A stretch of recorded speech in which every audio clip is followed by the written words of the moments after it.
Before we start this dramatic reading, please be advised that all of the choices here, the names also mentioned on these people, were already chosen and premeditated for the sake of ease of reading through this. And because of the mechanics used for this particular fic, I will not be doing it as it was intended, and I will be going through it as though I am just simply reading the story upon its finality. This means I will not be saying name, wanderer, or any other honorifics. I will be stating one thing and one thing only. I will be stating their actual names, and this is also dedicated to one of my friends. So I hope that you personally enjoy this iteration, and if you would like to hear the other version, unfortunately, I will not be doing that. You're gonna have to do that on your own. All right, so let us begin. Why doesn't Nara Esther eat what Arasaka prepares for them? Does Nara Esther like appetite lately? Oh, well, that's. He paused, looking down at the broth. In all honesty, your cooking tastes bland. Huh? Time has passed since Lord was sent to power, and now is the 5th month since you first made friends with the Aranaras. Many events took place before you found your pyrovision, becoming Arasaka's torch as they cooked. And if any of your coworkers saw you now, they probably wouldn't identify you as Alhatem's only friend and ex-sage Azar's lazy employee. Maybe they would have, if you helped Alhatem and his teammates secure his future. Sure, your name isn't listed in the coup d'etat, but that's only because you wish for the Academian scholars to make the epiphany for themselves. As Azar's ex-assistant, you lay low from the projects as a prerequisite so that the populace may acquire a personality of their own to make the nation truly deserving of the title Land of Wisdom. Alas, that didn't happen. Alhaitham's tactics were not wrong, but you felt like his group spoon-fed Sumerian citizens with the Fatui's crimes rather than having their own realizations. It did not feel like growth to you. It felt like the people casually learned from a one-sitting textbook rather than a hands-on experiment when they should have personally learned how tenacious blind ambitions could be.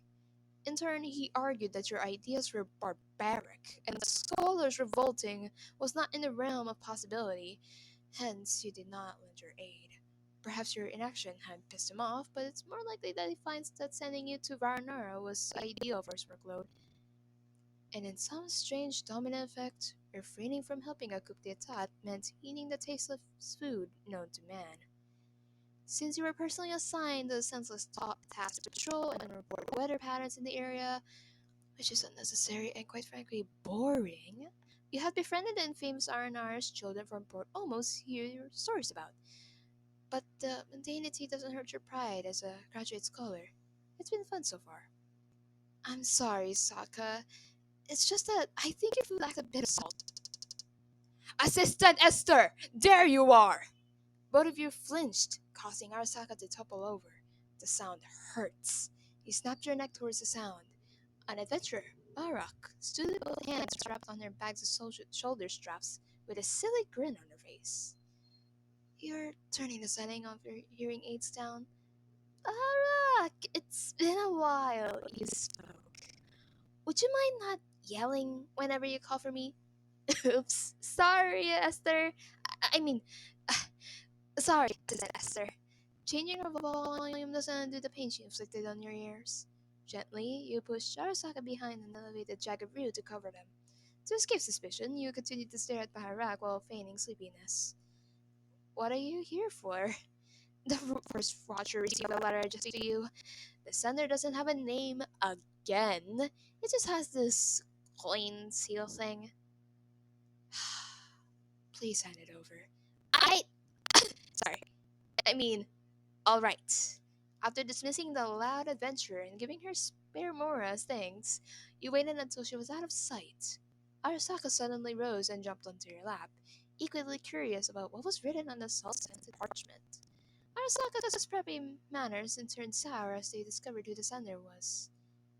It's a letter from your best friend, Pantalone. Aww! Arasaka was hoping it was the Vanarana instead. He tore it open. My dearest Esther, it was not too much to ask. May I trouble you to visit my office in London Bank soon? I merely wish to see you. Spending lantern right alone this year was not a pleasant experience. It's just for a mere chat. I'll reimburse your traveling and dining expenses. Can you make it for me? Your beloved Pantalone. As per tradition, you threw the letter in the fireplace. Pantalone doesn't like leaving a trail of evidence. Naturally, you assume the same applies here.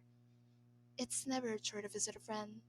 Maybe you'll head there tomorrow. Arasaka doesn't like Nara Pantalone. Nara lowered her head, continuing. Nara Pantalone reminds Arasaka of the taste of sadness. Cute. Every time Pantalone comes to visit, the Aranaras behave like envious little siblings. Ever since you started patrolling Varanara, the place has become the Harbor's premier leisure destination. The wood critters frequently try to undermine its gifts, but they're adorably ineffective. Even if Pantalone cannot see them, the situation is nonetheless amusing.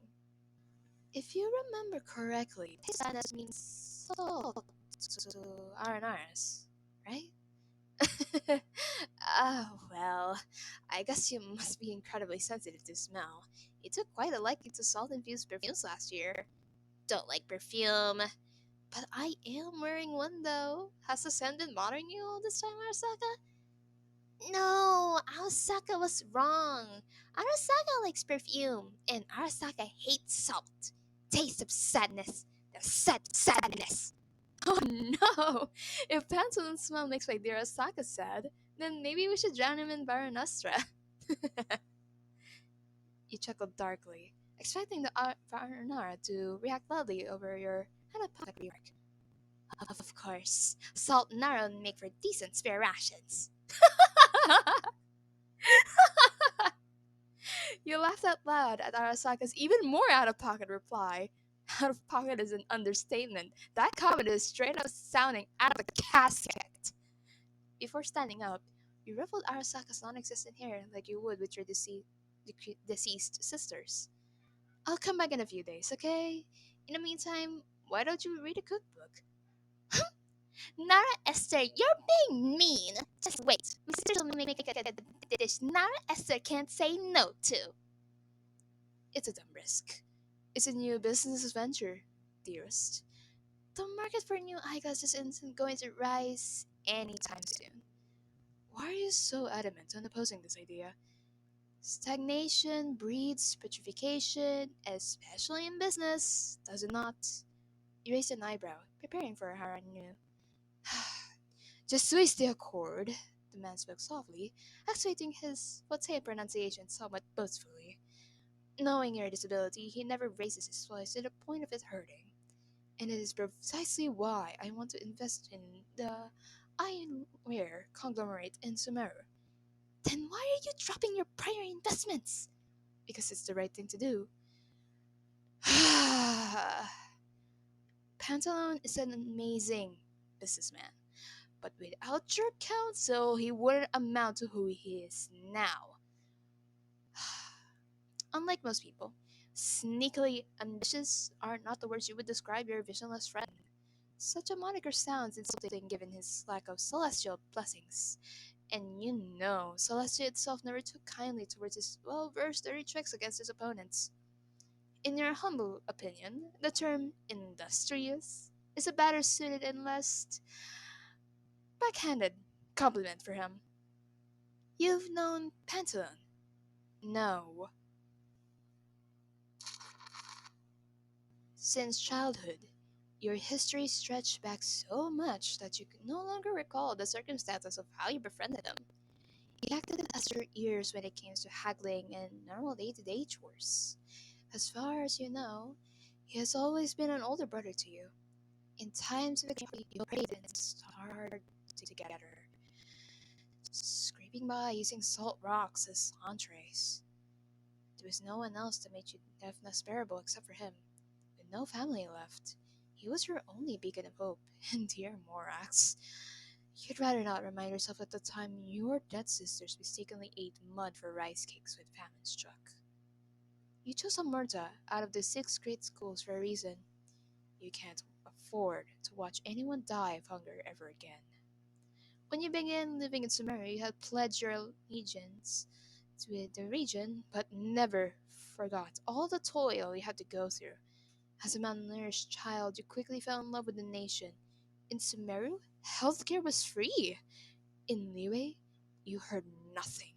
And you wish that advantage doesn't make you blind from the evil you witness in the slums. Poverty ate away your hearing, your family, and your childhood dreams. In a way, the only reason you see iron R's in the first place may be that you didn't have the chance to experience any childlike wonder until you escaped Liyue. Pantalone scoffed. Whether you agree with my financial decision or not doesn't affect my resolve. Do not press more about this, dearest. But you're convinced that your closest confidant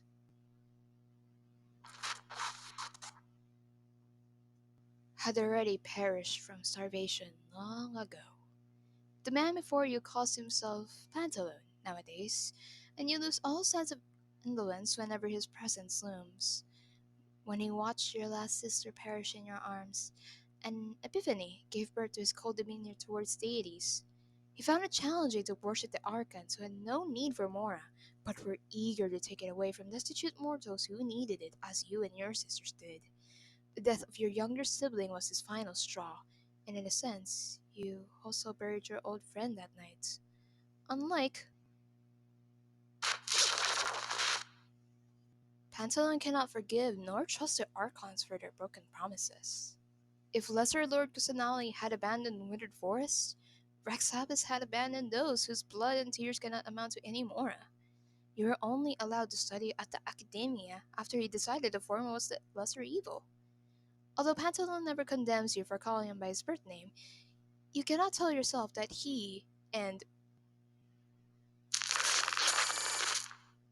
are fully the same person. There's an unspoken need to straighten your posture and greet him with a semi-scowl to demonstrate your maturity, despite him acting cozy and warm.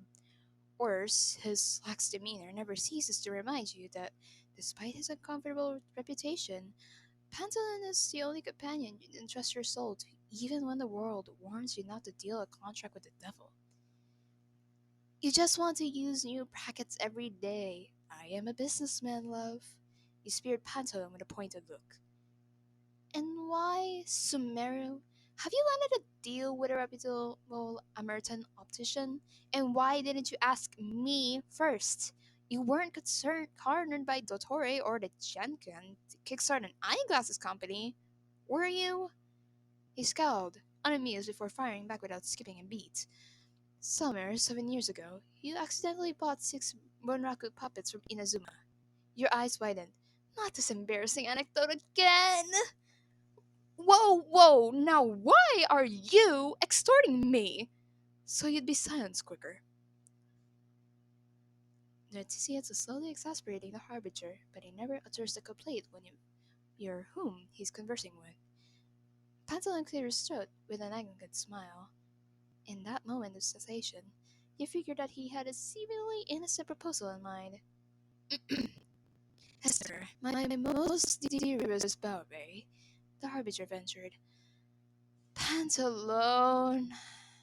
He pulled out his desk drawer and threaded over a parcel that you suspect contains a pair of glasses. Would you care to be a test sub? No! He had a gut feeling as to where this is going. He's going to propose that it's just glasses until you found out he's been using you to track or spy on someone without your knowledge. Classic Pantalone. You wouldn't be duped by that twice in a row. If you knew better, you wouldn't have accidentally leaked intel to the tweet that Catherine was being controlled by the Lord of Verdure, all because Pantalone hit a recorder on one of his gifted hearing aids. Listen, just because you refused to lend a hand to the Archon when she was in need and was subsequently confronted by the second Harbinger in Sumeru City doesn't mean you were colluding with these fools. You just wanted to remain neutral in any given situation. Unlike your childhood friend, politics bore you to death. And just like the acting grand sage, You're too lazy to act as a beta tester no matter how minimal the effort the task requires. I only ask that you wear this pair of glasses and test its comfortability. I refuse. We can negotiate how much more on. Just stop. Hmm. If I phrase it as a gift, would you accept? Hell no. Pantalone paused. Hmm. He tapped his desk, gazing at the paperwork neatly piled up. Word of advice, Esther. It's highly probable that the price of cocoa will rise next week. He shrugged. That fact is, of course, most definitely unrelated to our current discussion. Is he? Is he threatening to generate chocolate inflation over a pair of glasses? You scoffed, eyes wide. You worthless scalper! The majority prefers to call me a regrader, but that new nickname is acceptable as long as it's you who makes such mildly unpleasant utterances. Ah! You! You! Even though he may completely ruin your usual routine of buying chocolates after work, it's difficult to curse him out. You have no choice but to spout illogical syllables without a valid clause. Just you! You! Upon hearing your face while resoundingly, he laughs uncontrollably, removing his glasses to wipe his eye with an uneven grin on his face. He tried to keep his composure, but it kept snorting. He took a peek between your fingers. What a precious noise. You haven't heard him laugh like this in over 3 years now. At that moment, you thought was alive. Fine! Give me those damn eyeglasses! Pantalone drifted the parcel above your palm until you quickly rejected it as soon as you reached forward. But before I do that, can you promise me one thing? What is it this time? Don't lend it to anyone else. Understand? Pantalone slightly ruffled your hair. I had it custom made for you. You rolled your eyes. That thing is definitely wiretapped. You're not even bothering to hide it anymore. Oh no, it's not just that. Just that? He shrugged smugly, which was not a good sign. The eyeglasses function similar to an Akasha terminal. But of course, the information you find there is directly from my database. Pantalon opened the box and swiftly put the wide frame glasses on your face. He lightly tapped the frame, and a control panel window flickered open. Just like an Akasha. How on earth? The doctor and I had a deal. He'll recreate at least 80% of a regular Akasha's functions while I help him track down a few crops. It's a quid pro quo, I promise. It's less of him exploiting me and more of me exploiting. Well, that doesn't matter right now. Come here. Let me see your lovely face. Pantalone lifted your chin up with his thumb. His face was inches away from yours, and his piercing lilac eyes observed your glasses and what was behind them, calculating. His breathing was notably strained in a subconscious effect to make you feel less uncomfortable from the position he trapped you in. Ever the perfect gentleman. But you see his entire face flushed in a pinkish hue. A few seconds have passed, and you feel the glove pressed against you twitching. Pantalone pulled away, shoulders stiffed. His ears were red. It's working as intended. If not for the nature of your relationship, you were close enough to kiss. An appealing notion for the harbinger, yet it is not a move he should bring himself to try. Yeah, no kidding. That was awkward. He gripped his arm, looking at the window. Panto is painfully aware you think of him as an older brother, or at least a shadow of one, given how you rarely call him by his name anymore. My apologies. I simply want to take a good look at you, he muttered. You've grown into a gorgeous person, Esther. You didn't hear him. I mean, Pantalone. Go back to calling me dear. Pantalone. You put more emphasis on his harbinger name, watching in glee as he rolled his eyes. I expect to be paid in chocolates and at least 2 months' worth of food. Indeed, your proposed exchange pleased him. knows how much you value healthy eating and abhorred it greatly when others waste grains of rice. Time imagination had transformed his early memories of you as a human so closely to a skeletal figurine with sunken cheeks and broomstick like limbs. Those thoughts caused him much sorrow. Pantalone would have pampered you for free if you'd only let him. Seeing you eating healthy gives him life. Almost like how a father would tell his children that seeing them full is enough to make him full as well. Let him spoil you with food. Please. Seeing you sin makes him feel sad. What do you want to eat for dinner later? My treat, as always. Mint salad sounds lovely. Just mint salad? Benjamin smiled thinly. His dearest Baobei, no longer skin and bones, no longer barely fueled by rice and salt, no longer skipping meals. It warms his heart more than the exclusive springs offered to him because of his Moran title. But it's not enough. It's never enough. Would it be okay to request a plate of triple layered consomme? We muttered, gazing at the floor. I kind of miss your cooking. Just kind of. His heart skipped a few beats as he saw your shy expression. You straightened up, coughing. Not that your cooking is anything special, it's just that I don't want to eat anything too bland, and, of course, anything for you, my love. Pantaloon grabbed your hand and placed a soft kiss on your knuckles. My Baobei, you'd be too full to walk once I'm done spoiling you. Did you have to word it so seductively? You blushed once again, which only served to worsen his urge for making you undeniably satiated. Oh, how he wants to keep you in a cage, locked up and fed until he's satisfied you'll never starve again. Maybe then you'll let him spoon feed you like years ago. There's no rest for the wicked. When you return to Varanara the next day, the Aranaras pulled you in for another chore at Dewantakan Mountain. Hey, little man, get down there right now! You scream with your hands cupped around your mouth to amplify your voice. The aforementioned small man scoffed, not shifting an inch from his posture as the blue Aranara crept up behind you. Ararycan luridly relayed that Woodnara had been trespassing the large abandoned Conrian machine. The little vegetable-like creature had come to trust you when it came to scaring off unwanted guests, which usually entailed eremites or treasure hoarders scavenging for scrap metal. Arakin wants to stop with Nara. You gently pried the wire off their hands, keeping it in your pocket in a very dignified fashion. I know, Arakan, but Naras are stubborn beings. Just like Nara Esther. You gasped, eyes widened. These plant-like beings are surprisingly masterful at the art of roasting. Just like Nara Esther, you say? Rude, Arakian, rude. You laugh humorously, masking your jadedness with a forced laughter. In all honesty, you're inclined to believe that this job reassignment was a Hayden's way of punishing you for remaining neutral. But surprisingly, an Amerta and alumnus like you have been enjoying the task in and no small part thanks to these silly little creatures. It's absurd to imagine that you would consent to be pulled by these vegetable creatures.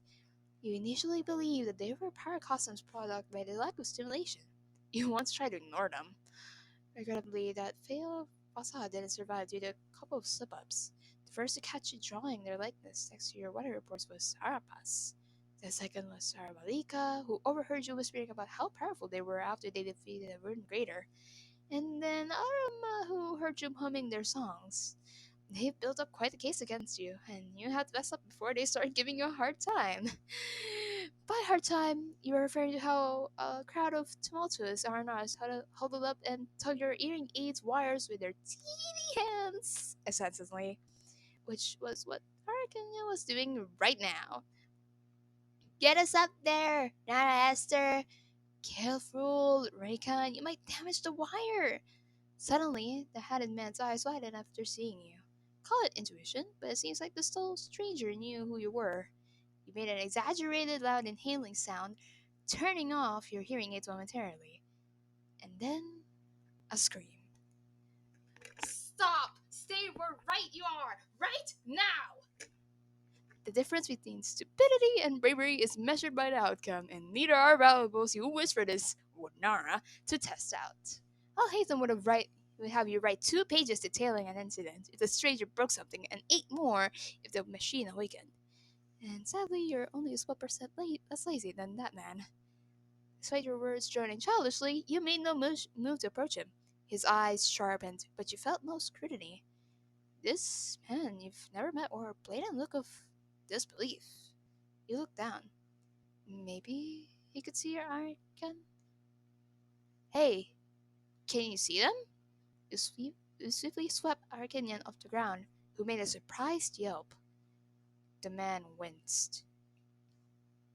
Please, leave the forest alone. And why should I care about your pathetic request? Please, have mercy. There are creatures that live in this area. Creatures you cannot see because you lack the human heart. Those memories were hard to swallow, like reading an ink sloppily handwriting submerged in water.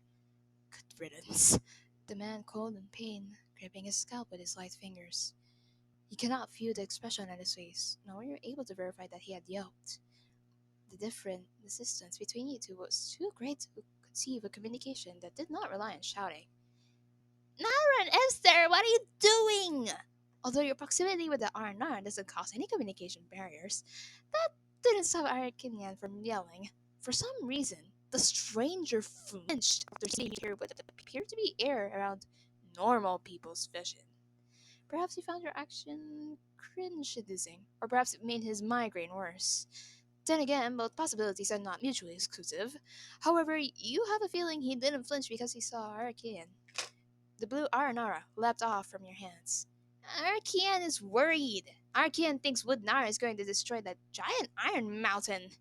You stared up at the man again, wanting to go on for a long rant, but refrained after realizing how immature that was. While you do have a hunch that the stranger possessed a vision, you'd bet Mora that he is no match for Albalika's accumulated Arakari. Say, why do you keep calling him Woodnara? Is it because of his ginormous hat? You whispered to Arakian. Huh? Did Nara Esther not notice? They tilted their head. Arakian calls him Woodnara because he's made of white wood.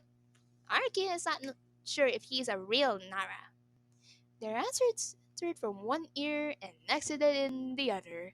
You're used to hearing our lexicon that you've never taken any sentence at face value since you've learned your lesson back when Arasaka made you scout the market for a taste of happiness. Thank the Lord of Verdure that it was only Pantalone left at you for describing sugar as white, cubic, crumbles when crushed, becomes sand, and can be eaten. Well, he better might not be made out of wood, because I might burn him. Arakian doesn't think that's easy to do. Wood Nara smells like the taste of anger.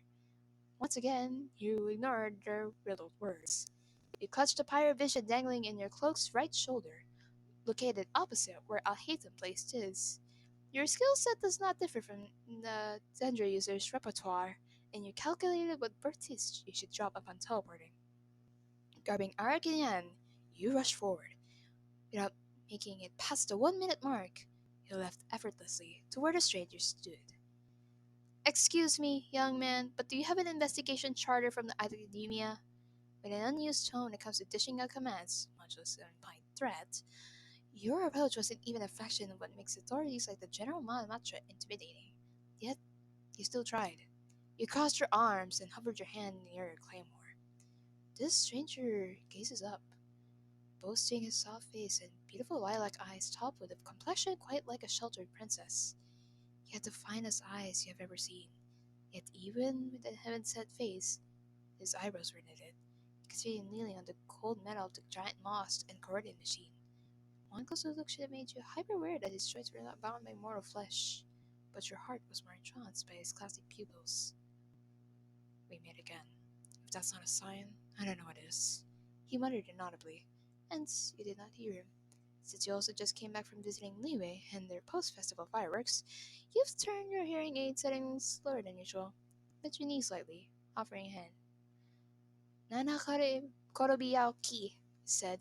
The stranger looked like he hailed from Inazuma, so you thought you put your knowledge in good news.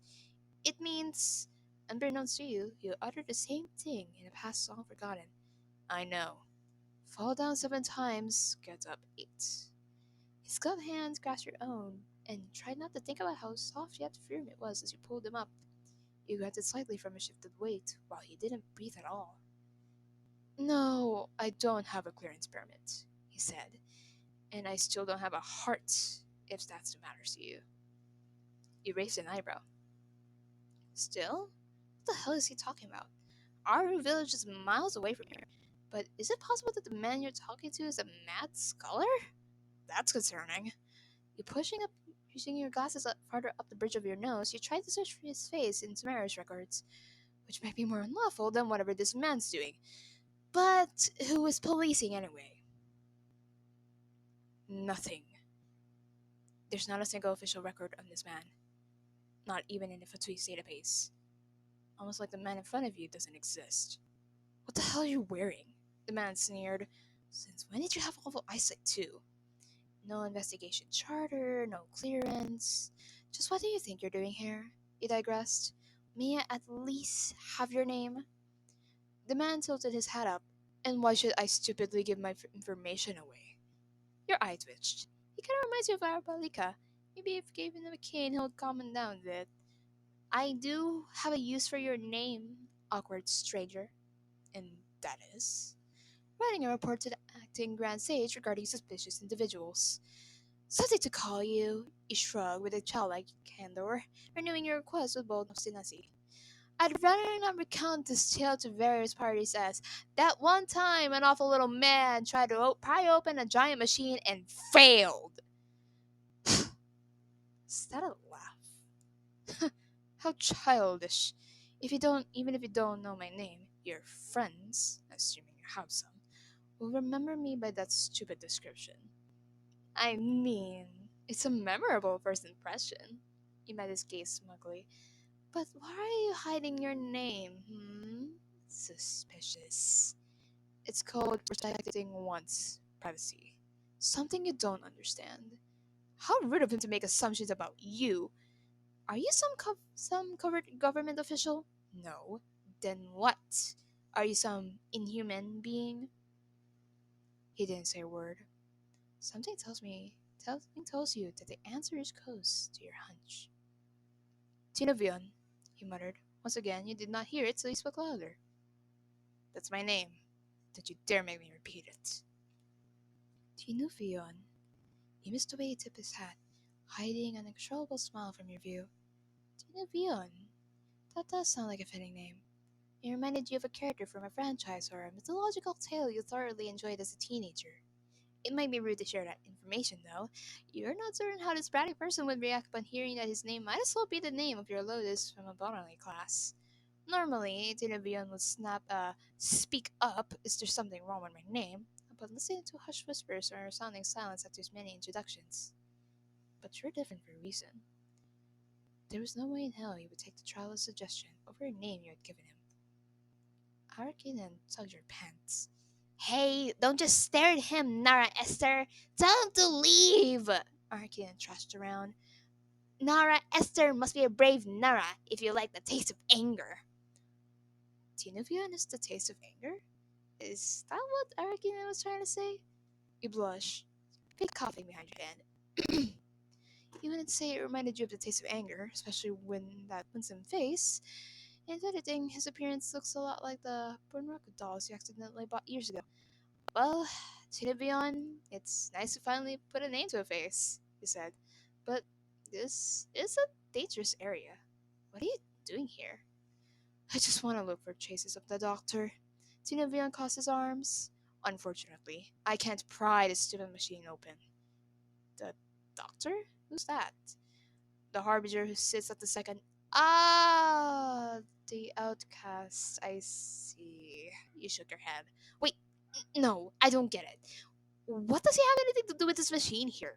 This is a Conrian creation. I know. I'm not dumb like you. I'm here because the doctor had plans for these automatons. That's why I'm here. But even so, it's not advisable to wander these parts alone. You ought to have asked for a travel companion. Who knows if you run into a horde of Vanarans in Marana? Do you think I can handle a few whopper flowers in a withering zone? Audacity. Arrogance is a capital stock of misfortune. Wait, how did you know brightness is a term for wallflowers? You blink expressively. And the meaning of Marana, too. So you are a mad scholar! I'm not! Tinovia glared. You noticed how he seemed unimpressed when you mentioned that proverb about arrogance and capital stock. His expression soured more when you accused him of being a lunatic. I just I just learned from the best. Tinovia stares, not wavering away from you. Your silence did not go unnoticed by the other two. Why do I have a feeling you're trying to say that you've learned from me? Those words have escaped you from your mouth before you could stop them. Tinovian's eyes widened.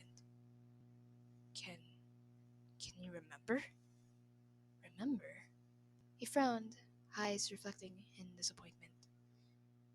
No, it's probably just a fluke. Tinovian frowned with a finger tracing his lips. Maybe my expression just gave it away. Nara Esther, tell Wood Nara to leave! You try not to flinch at Ararycan's whining. They don't seem to understand that having poor hearing doesn't mean you can't register their commands. Tinovian walked past you. Fine, I'll leave this device alone, but on one condition. What makes you think that you're the one in control? Go out with me. What? Your eyeglasses flickered red, but that red light was gone in a blink. You weren't even sure if it existed. Sorry, I don't think I heard you correctly. He refused to meet your eyes like a coward. Tinovian replied briskly. Look, you're partially deaf, but you're not stupid. You heard what I said, so own it. Hold on, where's all this coming from, Tinovian? You pivoted your heel, but were too late to yank his sleeve. He already hovered a few feet away from you.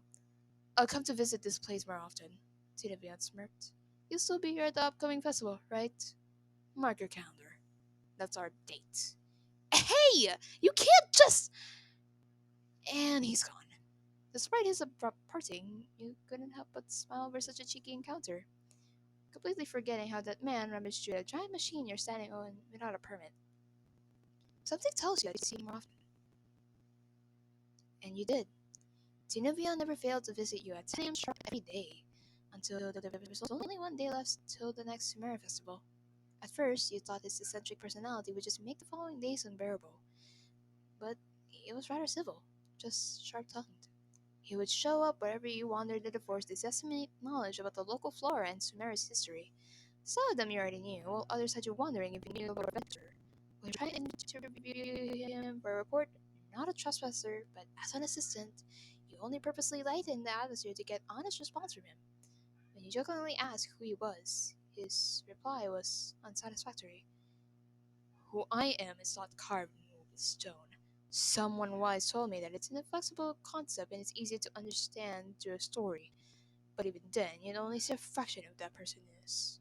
Wanderer Tinovion peered doubtingly. If you wish to know who I am, then work for it. I'm not giving you a damn summary. Tomorrow is your first date with a man and you barely know him. Your internalized frustration made him think you're insatiably adorable. How the tables have turned. After all, Tinovian only responded with the same answer you had given him before. In a forgotten history, you were the one that spouted spontaneous philosophical questions that led him into fits of unintelligible musings. Tinovian berated humanity for being sentimental creatures, yet look at him now, proudly boasting the name you gave him wherever he went. It is by no means grander than a title like God of Everlasting Eternity or other such monikers, but when godhood has stripped away from him, that name provided more solace than a seat in Celestia. The puppet, Kunikosushi, such utterances are water under the bridge. Only Tinovian stays afloat like a bubble in water. Maybe a bubble is only beautiful for a moment, yet that moment weighs more than a meaningless eternity. And he knows that as well. Tinovion has been played by fate, attaining freedom, independence, and a vision did not absolve what chokehold you had on his synthetic being. You're a colorful character, averaging about 5 meaningless papers per year, all the while considering yourself a retired genius. Tinovion would have been a kinder and forgiving person if you were his young and impressionable self's creator. He envied your patience, your strange collection of good dolls, and turns you to serve for them. He missed you, no matter how often you both fought. Your hums used to enchant him when you lulled him to sleep with Aranara songs, but they now haunt him up at night. You were his puppet, and he was your dictator until you have grown exhausted of foreign power enough that you abandoned your neutrality and revolted. But you did not revolt against him in this revision. Without a doubt, his rites past still mirrored the pain he caused, but through other means. He can't say he had no regrets when he tampered with the Irmin's soul. He knew his death had less weight in this world, and for wonder, that's without sanctification for significant purpose is unnecessary homicide. And instead of helping Azar's experiment, he became a disobedient pet who saw no need to collaborate with his superiority complex. Yet, despite being such a disobedient pet, in his opinion, that's a grave understatement, he can't help but cherish you. The puppet missed the way his delusion marked your body, fingerprint-like splotches colored your neck before, but when the slate was quite clean, so too did his inflicted bruises. He missed the way you begged him to stop the pain. He missed the way you defended invisible creatures as Queen Arnyani's successor. He missed the way you begged to keep the forest safe. He missed the way you begged to be his. But those marks are long gone. The symbol he carved on the nape of your neck had disappeared. You no longer had anything that resembled signs of his ownership. Not only that, but seeing you wear eyeglasses, something happened before, fills him with anger. The one saving grace from this situation was that when this timeline confirmed that you wouldn't help Azar if it wasn't for Tinuvion. You were interested in his personality and his position as a puppet longing for a human heart, not just any of the Tor's run-of-the-mill creations. That observation surely boosted its ego. Your opinions mattered to him more in this project. Admittedly, he craved everyone's explanation, even when they lacked true understanding. But you were the first mortal that made him appreciate his defects. Is it so bad to live this way? You combed his hair with your fingers. Must you try your hand with such heresy? Know your place, Scaramouche gritted his teeth. You're nothing more than my maintenance worker. You did not deserve an audience. Be that as it may, future fox god, can't you entertain me more for just a moment? If I wasn't worried about you, I wouldn't be helping you with this damn treacherous experiment. You ignored how he snarled at such a nickname. It pains me to watch you lust for more power when you already boast an acceptable form. What is it that makes you so desperate? Is it because you can't hide the ball joints to connect your fingers and limbs? He continued while adjusting the tightness of his skeletal wrists. Is it so bad to live on as a defective being? Does imperfection invalidate a life's purpose? I only ask out of curiosity. I have imperfect ears, so does that make my life devoid of meaning? Scaramouche frowned. Do not compare your ears to my heart or lack thereof. He didn't understand why his voice cracked. Scaramouche did not feel his usual temper but sizzling over but something heavy resided in his chest. Sorry. Don't apologize. I know you're not sorry. Scaramouche cupped your cheek, sporting an uncharacteristically loving smile. And your unapologetic behavior is what makes you my first sage. His first sage. If his first sage would have known if he gained at hearts, he would have seen the Aranara you were talking to earlier. But this is fine. He can start over again. This time, he'll make you love him normally. Heaven, please help the white wood fell in love for it. It will never be human. Out of blue, Scaramouche spun and hurled 3 consecutive wind blades towards Woods with precision.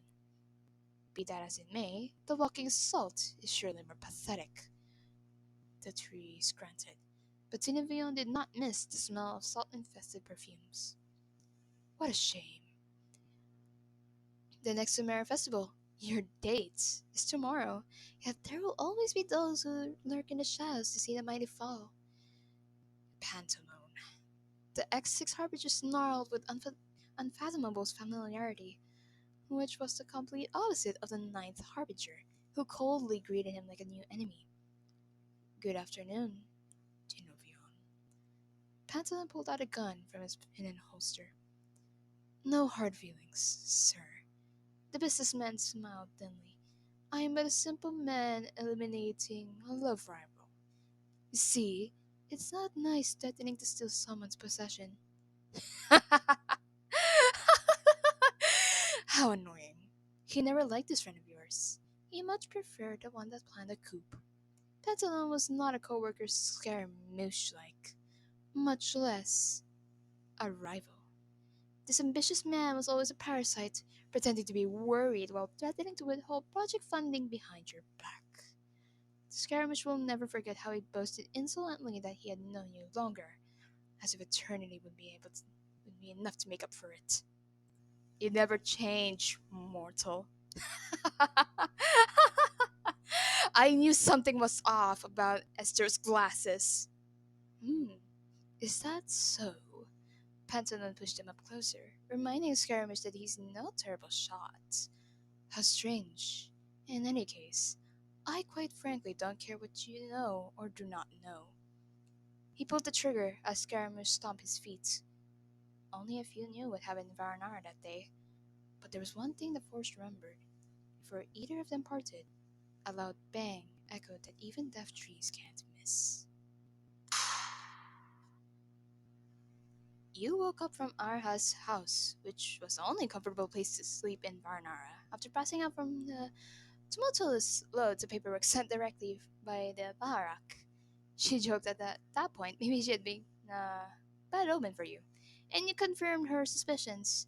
The tasks of the acting Grand Sage laid out for you were taxing, if not deleterious, for your mental well-being, and worst of all, he said to notice that this would be your last week patrolling Varanara.